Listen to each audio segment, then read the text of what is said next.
Hello students, welcome to our channel Shweta study point. Students, आज का हमारा टॉपिक है साक्षात्कार। आज के हमारे इस वीडियो में हम साक्षात्कार के विषय में जानेंगे। तो आइए जानते हैं इस विषय में। साक्षात्कार में दो अथवा अधिक व्यक्ति अध्ययन विषय पर वार्तालाप करते हैं। प्रश्न पूछने वाला तथा उत्तर बताने वाला व्यक्ति जब समान सामाजिक स्तर पर आ जाते हैं तब साक्षात्कार कर पाना संभव होता है।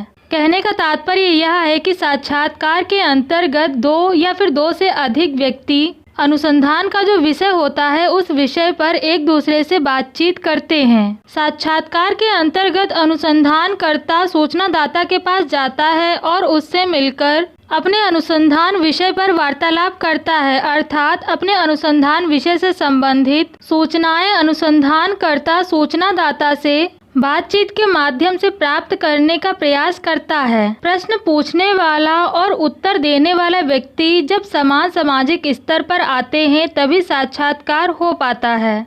अमूर्त तथा भूतकालीन घटनाओं का अध्ययन करने हेतु हमारे पास साक्षात्कार प्रविधि है। कहने का तात्पर्य यह है कि वे सभी घटनाएं जो अमूर्त होती हैं तथा भूतकालीन होती हैं, अर्थात जो घटनाएं भूतकाल में घटित होती हैं, उन सभी घटनाओं का अध्ययन करने के लिए साक्षात्कार प्रविधि का प्रयोग किया जाता है। साक्षात्कार में अनुसंधानकर्ता सामाजिक विषय में संबंध रखने वाले व्यक्ति से प्रश्न पूछता है तथा निर्दिष्ट व्यक्ति उत्तर देता है।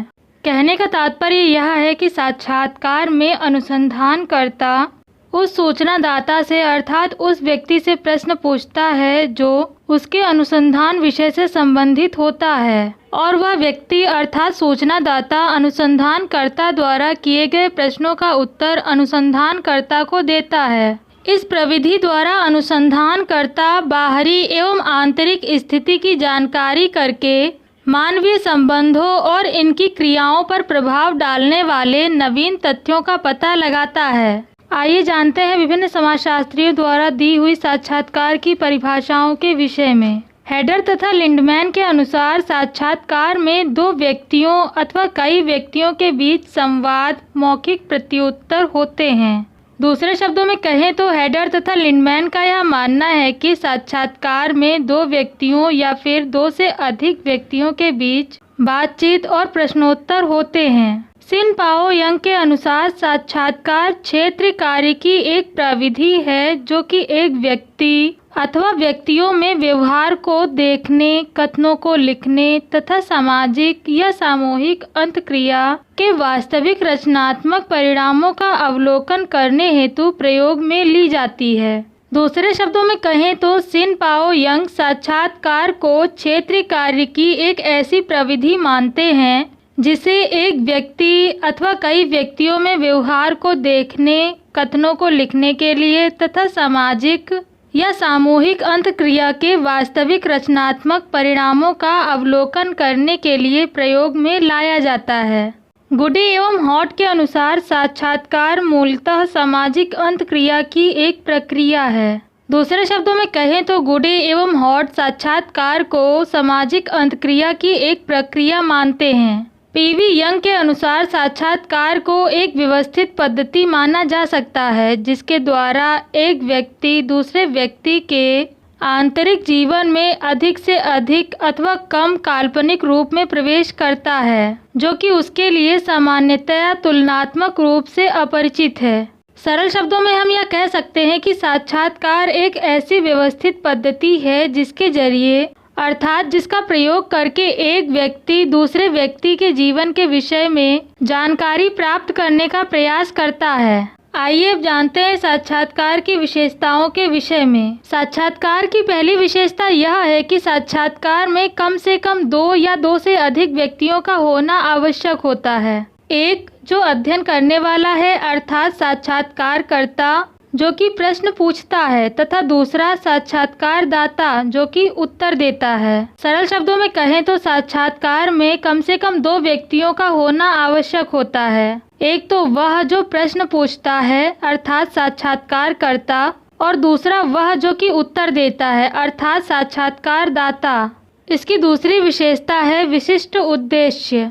एम एच गोपाल के शब्दों में साक्षात्कार एक ऐसा वार्तालाप है जिसके कुछ उद्देश्य होते हैं। अनुसंधानकर्ता किसी न किसी उद्देश्य से समस्या या अध्ययन विषय से संबंधित प्रश्न पूछता है। वह इन उत्तरों में नवीन तथ्यों की खोज करता है। दूसरे शब्दों में कहें तो एम.एच. गोपाल साक्षात्कार को एक ऐसा वार्तालाप अर्थात ऐसी बातचीत मानते हैं जिसके अपने कुछ उद्देश्य होते हैं। इनका यह मानना है कि अनुसंधानकर्ता किसी न किसी उद्देश्य की प्राप्ति के लिए ही सूचनादाता से समस्या या फिर अध्ययन विषय से संबंधित प्रश्नों को पूछता है। अनुसंधानकर्ता को सूचनादाता से जिन उत्तरों की प्राप्ति होती है वह उन उत्तरों में नई जानकारियों को प्राप्त करने का प्रयास करता है। इसकी तीसरी विशेषता है प्राथमिक या आमने सामने के संबंध। साक्षात्कार में साक्षात्कारकर्ता प्रत्यक्ष रूप से सूचनादाता के समक्ष उपस्थित होकर प्रश्न पूछता है जिनके उत्तर सूचनादाता उसी समय देता है, जो कि साक्षात्कारकर्ता या फिर सूचनादाता के साक्षात्कार के बिना संभव नहीं होता। सरल शब्दों में कहें तो साक्षात्कार की तीसरी विशेषता यह है कि साक्षात्कार में प्राथमिक या फिर आमने सामने के संबंध पाए जाते हैं, क्योंकि साक्षात्कार में साक्षात्कारकर्ता अर्थात अनुसंधानकर्ता खुद सूचनादाता के पास जाता है और वहां पर उसके सामने उपस्थित होकर अर्थात उससे मिलकर अपने अध्ययन विषय से संबंधित प्रश्नों को सूचनादाता से पूछता है। अनुसंधानकर्ता द्वारा पूछे गए प्रश्नों के उत्तर सूचनादाता उसी समय अनुसंधानकर्ता को देता है। कहने का तात्पर्य यह है कि साक्षात्कार में अनुसंधानकर्ता खुद सूचनादाता के पास जाता है और उससे बातचीत करके अपने अध्ययन विषय से संबंधित सूचनाओं को एकत्रित करने का प्रयास करता है। अनुसंधानकर्ता और सूचनादाता के मध्य हुई बातचीत तब तक संभव नहीं है जब तक कि दोनों का साक्षात्कार ना हो। अतः इस प्रकार इन दोनों में अंतक्रिया होना आवश्यक है। सामग्री संकलन साक्षात्कार में पाई जाने वाली चौथी विशेषता है। साक्षात्कार में साक्षात्कारकर्ता वार्तालाप द्वारा अपरिचित की जानकारी कर लेता है। वह अध्ययन विषय से संबंधित तथ्य संकलित कर सूचनादाता के विचारों को जानना चाहता है। स्टूडेंट्स, ये थी जानकारी साक्षात्कार के विषय में। अगर आपको मेरा वीडियो पसंद आया हो तो वीडियो को लाइक और शेयर जरूर करें। चैनल को सब्सक्राइब करना ना भूलें और साथ ही बेल आइकन को जरूर दबाएं, जिससे कि आपको मेरी आने वाली नई वीडियो की नोटिफिकेशंस मिल सके।